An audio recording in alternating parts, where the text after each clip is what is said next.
Démontrer la beauté des sites enfouis sous l'eau est l'un des objectifs actuels des scientifiques australiens.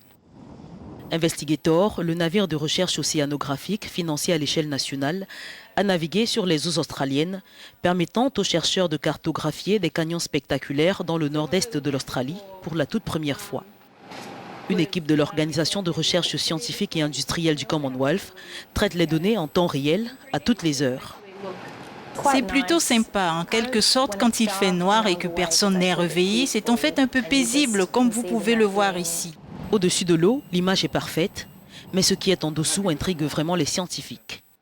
Les données qu'ils collectent comblent les lacunes d'un réseau de canyons profonds le long du plateau continental.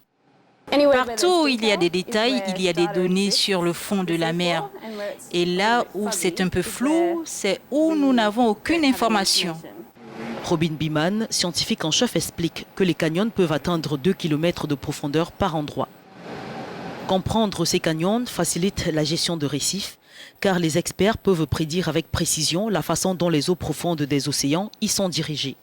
Nous pouvons réellement utiliser cette modélisation océanographique pour comprendre quels récifs coralliens sont plus susceptibles de mieux se porter lors de futurs épisodes de blanchissement de coraux. Ce voyage d'investigation a également permis de cartographier d'anciens glissements de terrain où le bord de la grande barrière de corail s'est effondré. Les chercheurs ont cependant prévenu sur ces effondrements sous-marins qui pourraient se reproduire, bien qu'il soit impossible de dire quand et quel impact aura ce tsunami.